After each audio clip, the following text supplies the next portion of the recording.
નમસ્કાર ખેડૂત મિત્રો, સ્વાગત છે આપનું આપની યુટ્યુબ ચેનલ ભગવતી કોમ્પ્યુટર પર। મિની ટ્રેક્ટરમાં સબસિડી માટેની જે યોજના છે તે શરૂ થઈ ચૂકી છે। Mini tractor, mini rotavator, mini cultivator, mini trailer અને મિની ટેન્કર એટલે કે પાણીનું ટેન્કર। આ યોજના જે છે તે બાગાયત વિભાગ દ્વારા શરૂ કરવામાં આવી છે।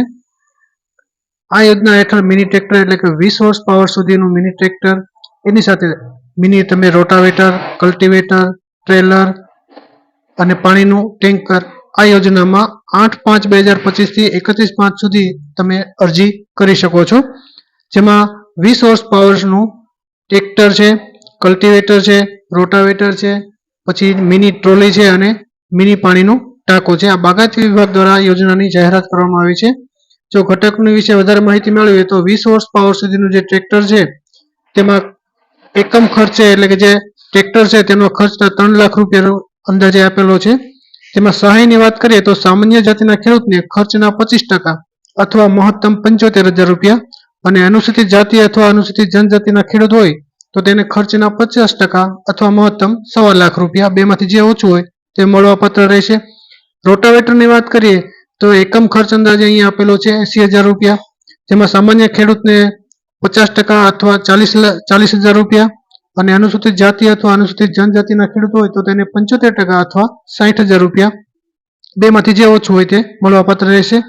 આ રીતે કલ્ટિવેટરમાં પણ એકમ ખર્ચ આપેલો છે 20,000 રૂપિયા, જેમાં સહાય જોઈએ તો સામાન્ય જાતિના ખેડૂતોને 50% અથવા 10,000 રૂપિયા તથા અનુસૂચિત જાતિ અથવા અનુસૂચિત જનજાતિના ખેડૂત ભાઈઓ હોય તો તેને 75% અથવા તો 15,000 રૂપિયા લેખે સહાય આપવામાં આવશે।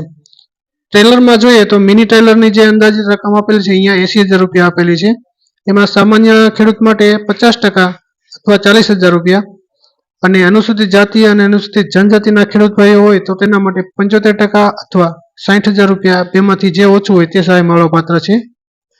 પાણીના ટેન્કરની વાત કરીએ તો એકમ ખર્ચ એમાં 80,000 રૂપિયા જેવો આપેલો છે અને સહાયની વાત કરીએ તો ખર્ચના 50% અથવા 40,000 રૂપિયા અને અનુસૂચિત જાતિ અને અનુસૂચિત જનજાતિના ખેડૂતો હોય તો તેઓ માટે 75% અથવા 60,000 રૂપિયા, બેમાંથી જે ઓછું હોય તે મળવાપાત્ર રહેશે। હવે યોજના વિશે વધારે વાત કરીએ તો આ જે યોજનાનો લાભ છે તે 10 વર્ષમાં એક જ વાર મળવાપાત્ર છે।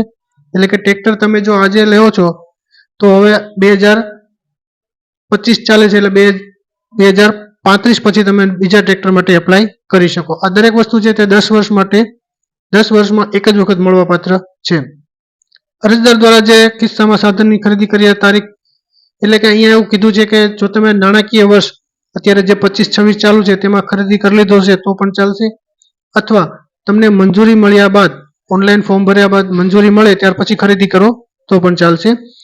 આમાં જે યોજનાની જે વાત કરેલ છે ટ્રેક્ટર માટે, તો ટ્રેક્ટરની સાથે સાથે તમારે પાણીનું ટેન્કર અથવા ટ્રેલર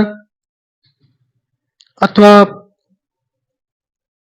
રોટાવેટર, કલ્ટિવેટર, આ ટ્રેક્ટરની સાથે કોઈ પણ એક વસ્તુ ખરીદવાની રહેશે અને તે દરેક વસ્તુ માટે તમને સહાય મળવાપાત્ર રહેશે। ઓનલાઈન અરજી કર્યા બાદ પ્રિન્ટ લઈને અરજદારે પોતાની પાસે રાખવાની છે, એટલે કે અરજી જે છે તે પોતાની પાસે જ રાખવાની છે, કે આપવાની નથી। મંજૂર થયા બાદ મંજૂરી પત્ર અને જરૂરી સાધનો સાથે સાધનિક કાગળો સાથે જિલ્લાની નાયબ બાગાયત નિયામકની કચેરી ખાતે મોકલી આપવાની રહેશે। ફક્ત મિની ટ્રેક્ટર માટે અરજી નથી કરવાની, મિની ટ્રેક્ટરની સાથે આમાંથી કોઈ પણ એક વસ્તુની પણ અરજી કરવાની રહેશે અને તે વસ્તુ માટે પણ તમને સહાય મળવાપાત્ર છે। વધારે માહિતી માટે ચેનલને સબસ્ક્રાઇબ કરો।